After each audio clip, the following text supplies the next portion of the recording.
오늘은 시편 강의 첫 번째 시간입니다. 복 있는 사람이라는 제목으로 하나님 말씀 증거하도록 하겠습니다. 시편은 우리에게 가장 익숙한 성경이라고 생각합니다. 하지만 다른 한편으로 우리가 잘 알고 있지 못하는 성경 같습니다.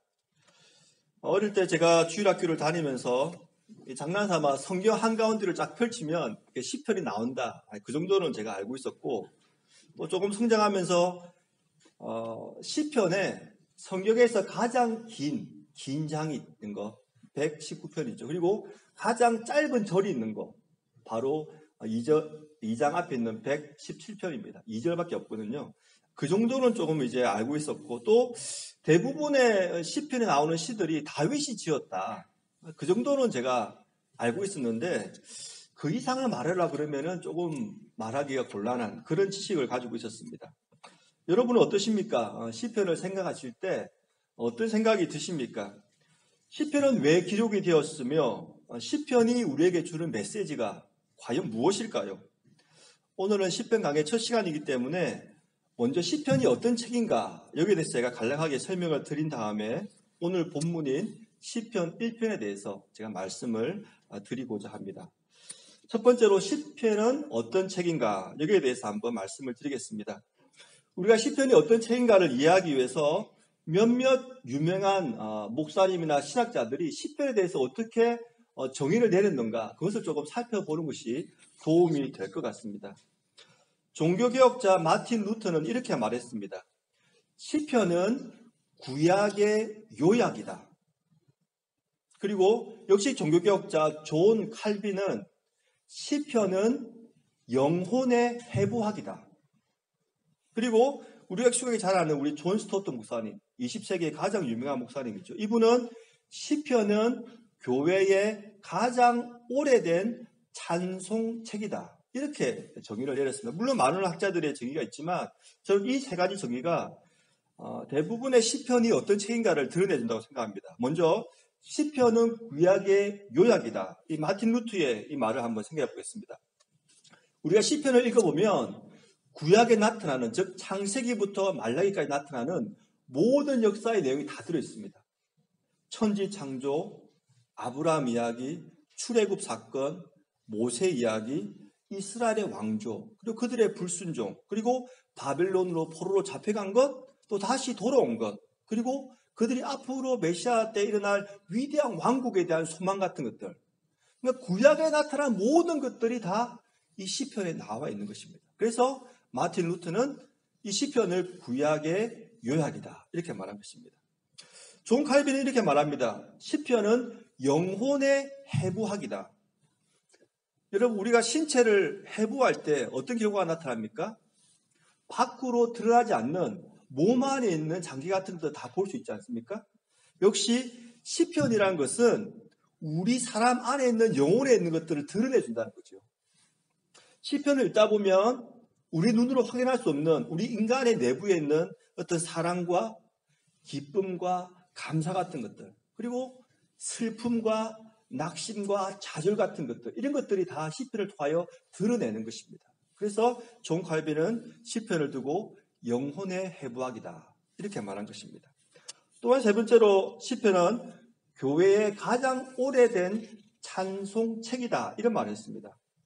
우리가 잘 알듯이 이 시편은 제1성전, 솔로몬 성전이죠. 그리고 제2성전, 수르바벨 성전, 그리고 지금에 이르기까지 모든 예배 시간에 사용되고 있습니다. 그리고 이 시편은 기본적으로 찬양을 부르기 위해서 만든 시인 거죠. 그러니까 찬송책이란 말이 합당한 겁니다. 그런데 우리가 주의해야 될 것은 이 시편이 한 권의 책으로 이루어졌다는 것입니다. 우리가 조금 더 깊이 들여다보면 5권의 작은 책들이 모여서 한 권의 책을 형성한 것이 바로 시편입니다. 제1권은 1편부터 41편, 2권은 42편부터 72편, 3권은 73편부터 89편, 4권은 90편부터 106편, 마지막 5권은 107편부터 150편까지입니다. 시편은 총 150편이 수록되어 있는데 시편 한 편 한 편이 그 나름대로 의미를 가집니다. 하지만 전체 시편을 모아놓고 우리가 읽을 때 전체 시편의 흐름을 이해할 때 시편 자체, 즉 한 권의 시편이 주는 메시지가 있다는 것입니다. 이것을 이해하기 위해서는 우리가 오페라를 한번 생각해 보면 압니다. 오페라에는 아리아가 있지요. 오페라 가수들이 독창을 하는 것은 아리아를 하지 않습니까? 그 아리아 자체만으로도 훌륭한 음악이죠. 우리가 연주회 가면 오페라를 다 연주하지 않더라도 아리아만 몇 곡씩 부르는 게 있지 않습니까? 그만으로도 훌륭한 음악입니다. 하지만 그 아리아를 제대로 이해하기 위해서는 작곡가가 이 독창, 중창, 합창 나오는 모든 오페라, 즉 시간적 흐름으로 나오는 모든 오페라를 다 볼 때에 그 아리아의 깊은 뜻을 알 수 있고 또 그 오페라가 주는 전체적인 메시지를 우리가 알 수 있는 것입니다. 시편도 마찬가지입니다. 예를 하나 들어보겠습니다. 오늘 본문 말씀인 시편 1편은 그 자체로도 훌륭한 시입니다. 하지만 이 시편을 우리가 잘 이해하기 위해서는 시편 전체에서 이 시편 1편을 이해할 때 우리 시편 1편을 보다 잘 이해할 수가 있다는 것입니다. 그렇다면 시편 전체는 우리에게 어떤 메시지를 주려고 할까요? 결론부터 말씀드리면 시편은 그리스도를 드러내는 책이라는 것입니다. 제가 주보 속지에 실었는데요. 누가복음 24장 44절에 이런 말이 나옵니다. 또 이르시되 내가 너희와 함께 있을 때에 너희에게 말한 바 곧 모세의 율법과 선지자의 결과 시편의 나를 가리켜 기록된 모든 것이 이루어져야 하리라 한 말이 이것이라. 예수님께서 지금 부활하신 다음에 엠마오로 가고 있던 두 제를 잘 만나셔서 이렇게 말씀하십니다. 즉 시편의 나를 가리켜 기록한 것이 이루어져야 하리라 하는 것이 바로 이런 사건이라는 것입니다. 즉 예수님의 생애, 십자가, 부활 이 모든 것들이 시편에 나와 있다는 것입니다. 흥미로운 것은 시편 1편 1절부터 예수 그리스도를 나타내 주고 있다는 것입니다. 요셉 플렉스라는 사람이 20세기 초에 팔레스타인에 방문해가지고 한번 열설할 때였습니다. 유대인과 아랍인들을 다 모아놓고 연설할 기회를 얻었는데 이 요셉 플렉스라는 사람이 시편 1편을 가지고 강의를 했습니다.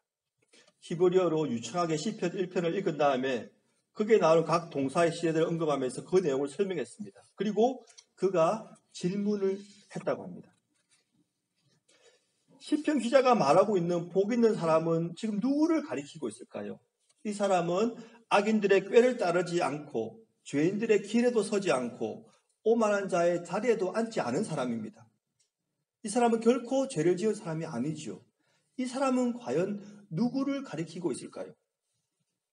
아무도 대답을 하지 않자 이 플렉스가 다음과 같이 질문을 했습니다. 우리의 조상 아브라함일까요? 그러자 한 노인이 대답을 했다고 합니다. 아니요, 아브라함일 수는 없습니다. 아브라함은 자기 아내를 부인했고 거짓말을 했던 사람입니다. 그러면 율법을 만든 모세입니까? 누군가가 소리칩니다. 아니요, 모세일 수는 없습니다. 그런 사람을 죽였고 그리고 무리바 물가에서 화를 내지 않았습니까? 플렉스가 다윗을 제시했다고 합니다. 그랬더니 다윗도 역시 아니라는 거죠. 왜냐하면 다윗은 살인을 했고 간음을 범했으니까. 한참의 시간이 지난 후에 한 노인이 일어나서 이렇게 말을 했다고 합니다. 여러분, 제가 지금 신약이라는 책을 읽고 있는데 만약 제가 이 책을 믿을 수만 있고 이 책이 사실이라고만 우리가 말할 수 있다면 시편 1편에 나오는 이 복 있는 사람은 바로 예수 그리스도를 가리킬 것입니다. 놀랍게도 시편 1편은 예수 그리스도를 가리키고 있습니다. 우리가 잘 아는 신학자 어거스틴 있죠. 어거스틴이 이런 말을 했습니다. 시편 1편 1절은 우리 구주 예수 그리스도로 이해될 수 있습니다. 아담 이후로 지금까지 시편 1편 1절에 걸맞게 살은 사람은 예수 그리스도 말고는 아무도 없기 때문입니다. 사랑하는 성도 여러분, 그래서 우리는 시편을 읽을 때 시편 속에 담긴 예수 그리스도, 그 예수 그리스도를 발견할 수가 있어야 된다는 것입니다. 이제 구체적으로 오늘 본문인 시편 1편에 대해서 한번 생각해 보겠습니다. 우리가 시편 1편을 읽을 때 가장 크게 드러나는 특징이 뭐냐면 복 있는 사람과 악인을 대조시키고 있다는 것입니다. 그래서 우리는 복 있는 사람의 특징이 무엇이고 악인들의 특징이 무엇인가를 한번 살펴볼 필요가 있습니다. 먼저 복 있는 사람의 특징입니다. 먼저 복 있는 사람의 특징은 죄악에 빠지지 않습니다. 제가 한번 1절을 한번 읽어보겠습니다. 복 있는 사람은 악인들의 꾀를 따르지 아니하며 죄인들의 길에 서지 아니하며 오만한 자들의 자리에 앉지 아니하고 1절에 나오는 동사에 우리가 주의를 기울일 필요가 있습니다. 따르고 서고 앉는다는 것입니다. 즉 걷다가 서고 앉아버린다는 것입니다. 이것은 무엇을 말하고 있습니까?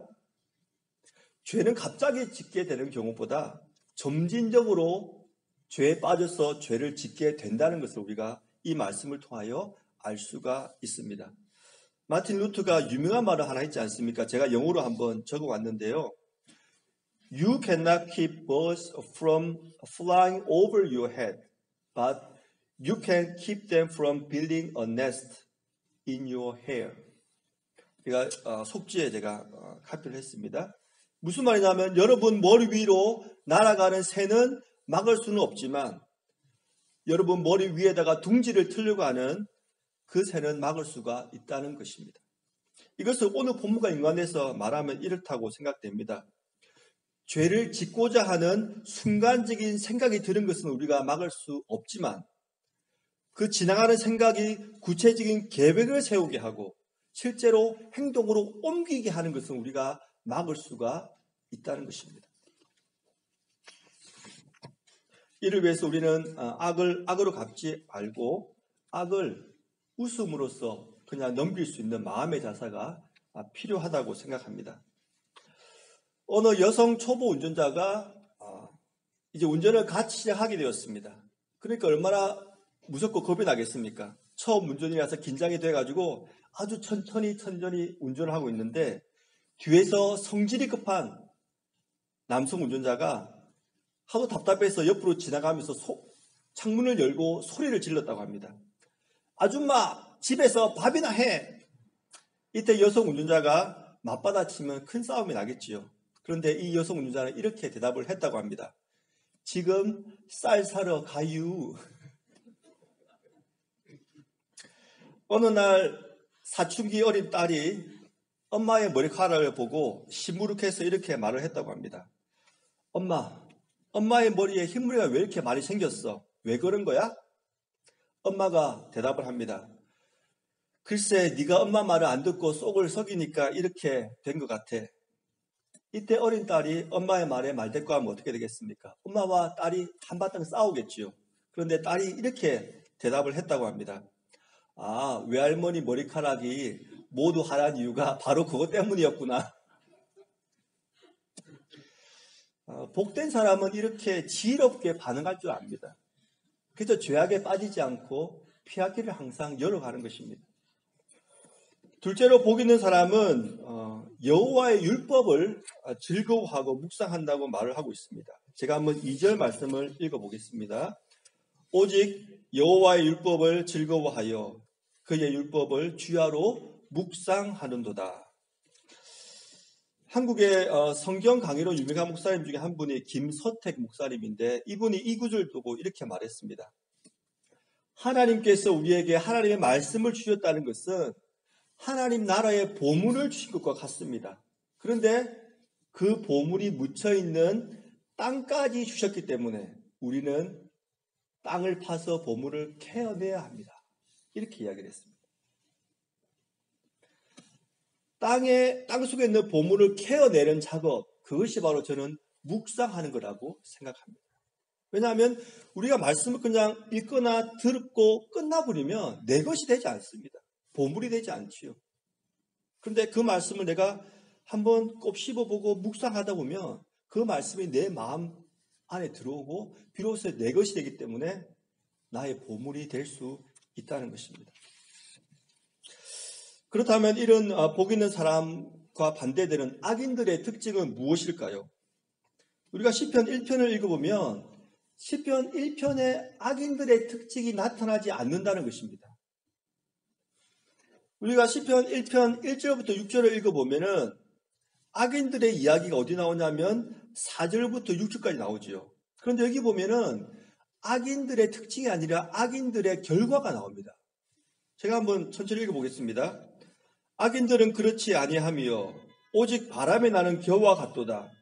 그러면 악인들은 심판을 견디지 못하며 죄인들이 의인들의 모임에 들지 못하리로다.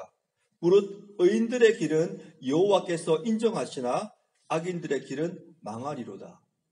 그러니까 악인들의 특징, 그들의 삶 그게 아니라 그들의 결과가 나오는 겁니다. 그들의 결과는 겨와 같고 심판을 견디지 못하고 의인들의 모임에 들지 못하고 결국 망하게 된다.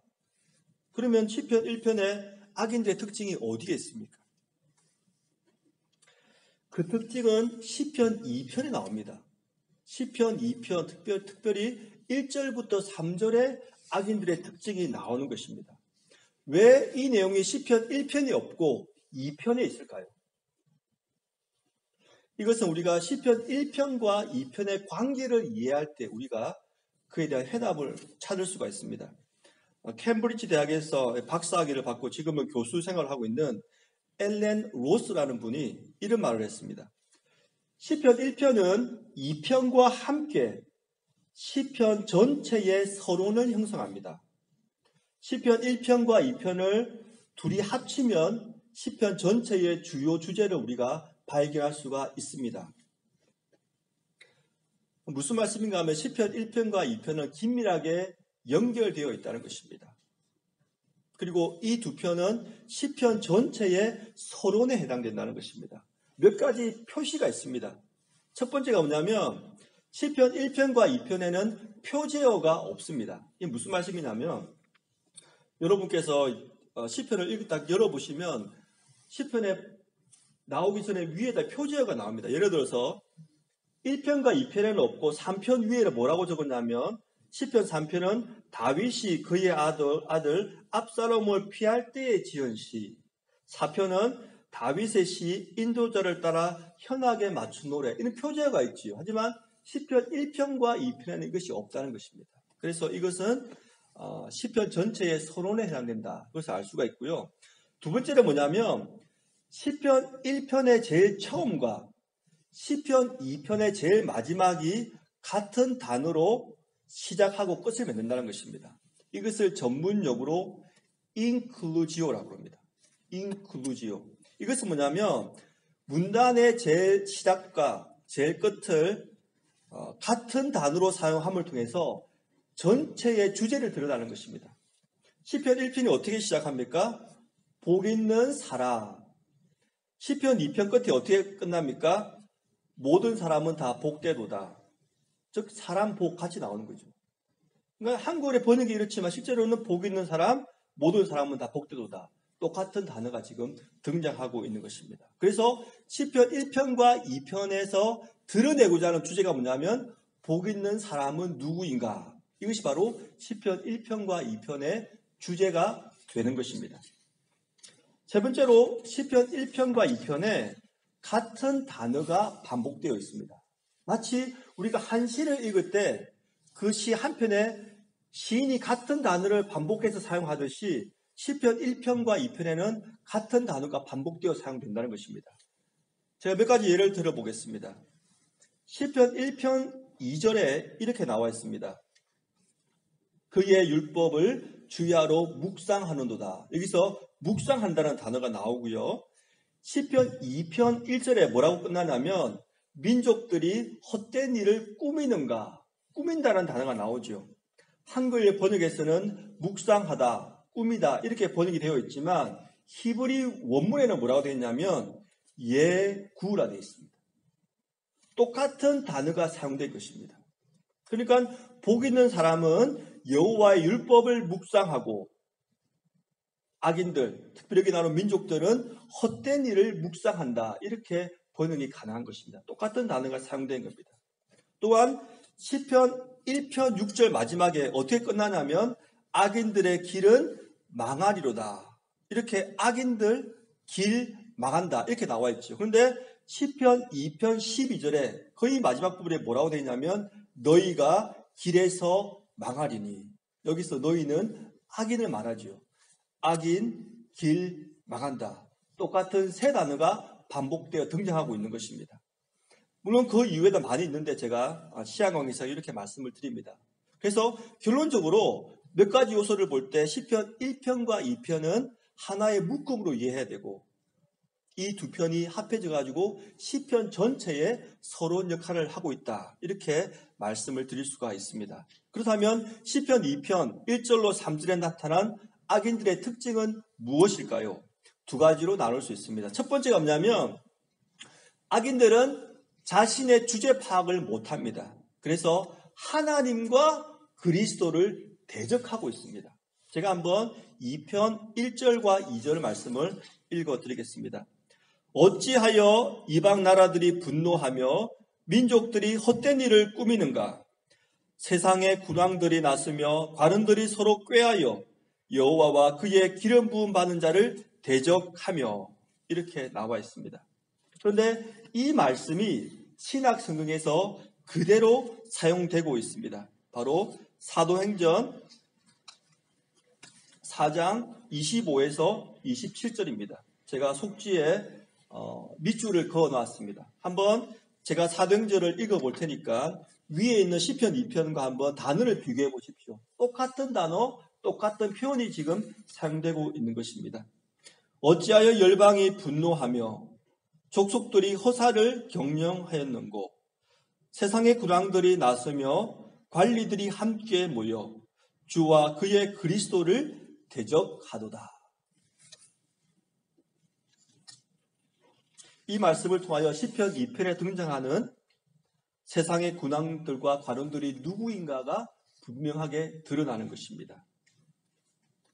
이들은 바로 하나님을 대적하고 하나님께서 기름 부은 자 메시아, 즉 그리스도를 대적했던 그런 사람들이었던 것입니다. 그래서 악인들의 첫 번째 특징은 뭐냐면 하나님을 대적하고 하나님께서 기름 부어 이 땅에 보내신 예수 그리스도를 대적한 사람들, 이 사람이 바로 악인들의 특징입니다. 그리고 우리가 문맥상으로 볼 때 시편 1편 1절 악인들의 꾀, 죄인들의 길, 오만한 자들의 자리, 이것은 모두 다 하나님을 대적하고 예수 그리스도를 대적하는 것, 그것이 바로 죄악된 길이라는 것을 우리가 알 수가 있는 것입니다. 두 번째 악인들의 특징이 뭐냐면 여호와의 율법을 멀리 한다는 것입니다. 제가 한번 2편 3절 말씀을 읽어드리겠습니다. 우리가 그들의 맨 것을 끊고 그의 결박을 벗어버리자 하도다. 이 말씀만 딱 보면 이게 무슨 말인지 조금 감이 안 올 수가 있습니다. 갑자기 맨 것이 있고 결박이라는 단어가 등장합니다. 이것이 무슨 의미일까? 보통 한국에서 나온 세계적인 신학자라고 칭해지는 박사님 한 분 계신데 그분이 박윤선 교수님입니다. 이분이 이 부분에 대해서 이렇게 설명을 했습니다. 맨 것, 결박, 이것은 하나님의 진리를 비유한다. 악인들에게는 하나님의 진리가 무거운 멍에가 되지만 복 있는 사람에게는 하늘로 올라가는 날개와 같은 역할을 한다. 즉 악인들에게는 하나님의 진리, 하나님의 말씀, 하나님의 율법이 무거운 멍에가 되어서 끊어버리려고 한다는 것입니다. 그런데 우리 복된 사람들은 하나님의 말씀을 즐거워하고 묵상한다는 것이죠. 이것은 우리가 이 말씀에 나타나 있는 그것이 신학에서 그대로 적용된 우리 사도행전 4장 말씀을 보면 분명히 알 수 있습니다. 예수님께서 복음을 전파했는데 그때 세상의 관리들이 어떻게 했습니까? 빌라도 총독, 바리새인들, 서기관들이 그 하나님의 말씀을 받아들인 것이 아니고 끊어버렸죠. 그의 마음에 받아들인 것이 아니라 그 말씀을 끊어버린 것입니다. 그것이 그들의 특징이었던 것입니다. 반면에 복 있는 사람은 하나님의 말씀을 즐거워하고 그 말씀을 주야로 묵상한다는 것입니다. 사랑하는 성도 여러분, 우리에게는 하나님의 말씀이 날개가 됩니까? 아니면 무거운 멍에가 되고 있습니까? 그것을 즐거워하며 주야로 묵상을 하고 있습니까? 아니면 하나님의 말씀이 나에게 부담이 되어서 나에게 멍해가 되어서 그것을 때때로 끊어버리려고 하고 있습니까? 말씀을 맺겠습니다. 존 스토트 목사님의 말씀을 제가 인용하면서 말씀을 정리하겠습니다. 시편 1편에 나타난 율법, 이것은 10계명만 말하는 것이 아니고 모세의 율법만 말하는 것이 아니라 인생의 나침판이 되는 하나님의 모든 계시를 말하고 있다. 이렇게 설명을 했습니다. 즉 하나님의 말씀은 인생의 나침판이 된다는 말씀입니다. 나침판은 항해를 하는 사람에게 반드시 필요한 물건입니다. 그리고 우리 모두는 인생의 항해를 지금 하고 있지요. 사랑하는 성도 여러분, 우리의 인생은 지금 올바른 방향으로 가고 있습니까? 우리가 하나님의 말씀을 즐거워하고 그 말씀을 묵상하면서 그 말씀대로 살아갈 때 우리의 인생이 올바른 방향으로 나아가는 삶이 될 수 있고 오늘 시편 1편에서 말하는 복된 삶이 될 수가 있는 것입니다. 만일 깊은 바다에서 풍랑을 만난 사람이 나침판을 무시하거나 나침판이 가리키는 방향을 따르지 않는다면 그 사람은 나침판을 믿지 않는 사람이거나 정신이 나간 사람일 것입니다. 사랑하는 성도 여러분, 하나님의 말씀을 묵상하십시다. 그 말씀을 믿고 그 말씀대로 순종하며 살아가십시다. 그래야 할 때 우리의 인생이 복된 인생이 될 줄로 믿습니다. 주님께서 우리 모두에게